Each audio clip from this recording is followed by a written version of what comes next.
নমস্কার বন্ধুরা, info Bengal news চ্যানেলে আপনাদের প্রত্যেককে স্বাগতম জানাই। আরও একটা নতুন চাকরির খবর সামনে চলে এসেছে এবং এই চাকরিটি সম্পূর্ণ অন্য ধারার একটি চাকরি, যেখানে কোনো বড় পদের চাকরি এরম কিন্তু বলা যাবে না, কারণ এখানে আপনি আইসিডিএস রিক্রুটমেন্ট 2024 সম্বন্ধেই আলোচনা করব, সেটা আপনি জানতে পারবেন। এবং জানা যাচ্ছে যে 32,000 শূন্য পদে অঙ্গনওয়াড়ি কর্মী নিয়োগ শুরু হয়ে গেছে। আপনি অনলাইনের মাধ্যমে আবেদন করতে পারেন। আপনার শিক্ষাগত যোগ্যতা কত লাগবে, আপনার বয়সসীমা কত বলা হয়েছে, বেতন কত পাবেন, কিভাবে আবেদন করবেন, সম্পূর্ণ তথ্যটা আলোচনা করব এই ভিডিওর মাধ্যমে। তো চলুন বন্ধু, শুরু করা যাক ভিডিওটি। আপনি যদি ইন্টারেস্টেড থাকেন আইসিডিএস রিক্রুটমেন্টে আবেদন করার জন্য, তাহলে এই ভিডিওটা আপনার জন্য প্রথম থেকে শেষ পর্যন্ত দেখে নিন। কিছুদিন আগেই রাজ্যের বিধানসভায় দাঁড়িয়ে রাজ্যের নারী এবং শিশু কল্যাণ মন্ত্রী শশী পাঁজা ঘোষণা করেছিলেন যে পশ্চিমবঙ্গে 32,000 শূন্য পদে অঙ্গনওয়াড়ি কর্মী, অঙ্গনওয়াড়ি সহায়িকা এই সমস্ত পদে আবেদন গ্রহণ করা হবে এবং সেই শূন্য পদ পূরণের লক্ষ্যে ইতিমধ্যে বিভিন্ন জেলাতে বিজ্ঞপ্তি প্রকাশ করা হচ্ছে। চাকরি প্রার্থীদের জন্য খুবই খুশির খবর এটি। বর্তমানে বেশ কয়েকটি জেলাতে অঙ্গনওয়াড়ি কর্মী সহায়িকা পদে নিয়োগের বিজ্ঞপ্তি প্রকাশ করা হয়ে গিয়েছে। অসংখ্য ব্লকে আলাদা আলাদা করে আবেদন করা শুরু হয়ে গিয়েছে এবং জেলা অনুযায়ী আবেদন করা হচ্ছে অনলাইন এবং অফলাইনের পদ্ধতির মাধ্যমে। যে সমস্ত চাকরি প্রার্থীরা আবেদন করতে ইচ্ছুক রয়েছেন তারা এক্ষুনি আবেদন করতে পারেন। বর্তমানে অনেক জেলা অঙ্গনওয়াড়ি কর্মী এবং সহায়িকা পদে আবেদন নেওয়া শুরু হয়ে গিয়েছে। সেই সমস্ত পদে আবেদনের ঠিক কী যোগ্যতা রাখা হয়েছে, বেতন কাঠামো ঠিক কী থাকছে, আবেদন করার জন্য নোটিশ কীভাবে ডাউনলোড করবেন, ফর্ম কীভাবে ডাউনলোড করবেন, বিস্তারিত আলোচনা করব আজকে এই ভিডিওর মাধ্যমে। এবং যে নোটিশ রিলিজ করা হয়েছে সেই অনুযায়ী জানা যাচ্ছে বর্তমানে অঙ্গনওয়াড়ি কর্মী, অঙ্গনওয়াড়ি সহায়িকা এবং অঙ্গনওয়াড়ি সহায়িকার থেকে যে পদোন্নতি, তার জন্য কিন্তু আবেদন চলছে। বিভিন্ন জেলার বিভিন্ন ব্লকে বিভিন্ন শূন্যপদ রয়েছে। অফিসিয়াল নোটিফিকেশন ডাউনলোড করে আপনি আপনার জেলার বা আপনার ব্লকের নির্দিষ্ট শূন্যপদ দেখে নেবেন। অফিসিয়াল নোটিশ ডাউনলোড করে লিঙ্ক আপনি অবশ্যই এই ভিডিওর মাধ্যমে পেয়ে যাবেন। এই ভিডিওর ডেসক্রিপশনে আপনি পেয়ে যাবেন সেই সমস্ত লিঙ্কগুলো। এবং যে বয়সসীমার কথা বলা হয়েছে যে অঙ্গনওয়াড়ি কর্মী, অঙ্গনওয়াড়ি সহায়িকা এই দুটি পদের জন্য আপনার বয়স হতে হবে 18 বছর থেকে শুরু করে 35 বছর বয়সের মধ্যে। এছাড়া সরকারি নিয়ম অনুযায়ী এসসি, এসটি, ওবিসি যে সমস্ত প্রার্থীরা রয়েছেন তারা বয়সের ছাড় পেয়ে যাবেন। চাকরি প্রার্থীদের নিম্নতম উচ্চ মাধ্যমিক পাস হতে হবে। আগে এই নিয়মটি অঙ্গনওয়াড়ি সহায়িকা পদের জন্য 8ম শ্রেণী পাস ছিল। এখন বর্তমানে কেন্দ্রীয় সরকারের নতুন নিয়ম অনুযায়ী নিম্নতম উচ্চ মাধ্যমিক পাস হলে তবেই আপনি অঙ্গনওয়াড়ি কর্মী, অঙ্গনওয়াড়ি সহায়িকা এই সমস্ত দুটি পদের জন্য আবেদন করতে পারবেন। এছাড়া এখানে জানানো হয়েছে যে অঙ্গনওয়াড়ি কর্মীদের মাসিক যে ভাতা সেটি 750 টাকা বাড়ানো হয়েছে।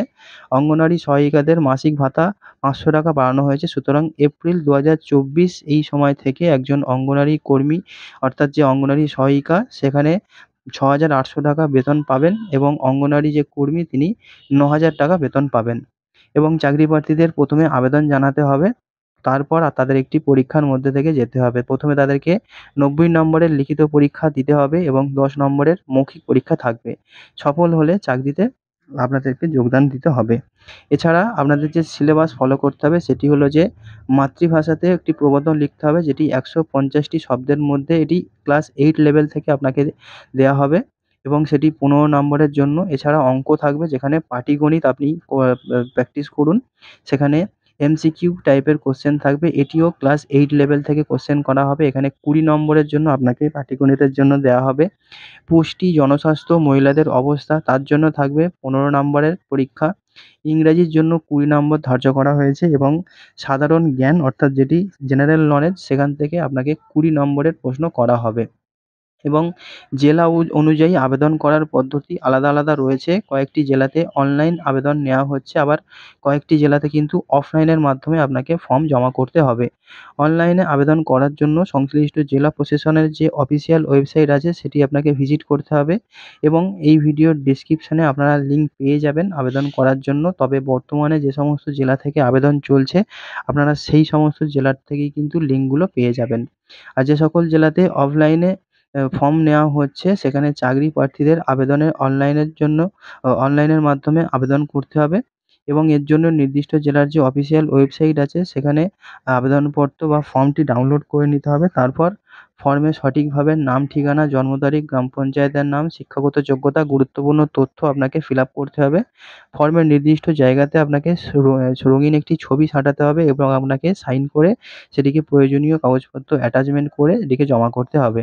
ফর্ম ও কাগজপত্রগুলি এই যে একটি চিঠি হিসাবে আপনাকে পাঠাতে হবে খামের মধ্যে প্রবেশ করিয়ে জেলা প্রশাসকের যে নির্দিষ্ট ঠিকানা আছে সেই নির্দিষ্ট ঠিকানাতে।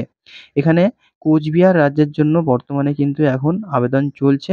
কোচবিহার জেলার বিভিন্ন ব্লকে অঙ্গনওয়াড়ি কর্মী এবং অঙ্গনওয়াড়ি সহায়িকা পদের নিয়োগ শুরু হয়ে গিয়েছে। সমস্ত নোটিশটি ডাউনলোড করতে পারবেন এই ভিডিওর ডেসক্রিপশন থেকে।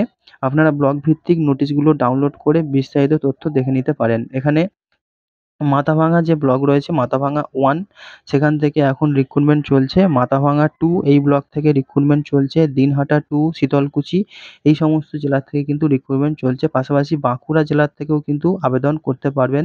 অফিসিয়াল নোটিশ আপনি ডাউনলোড করতে পারবেন এই ভিডিওর ডেসক্রিপশন থেকে এবং এখানে সংশ্লিষ্ট যে এসডিপিও অফিস আছে সেখান থেকে আপনি আবেদনপত্র নিয়ে সেখান থেকে জমা করতে পারবেন।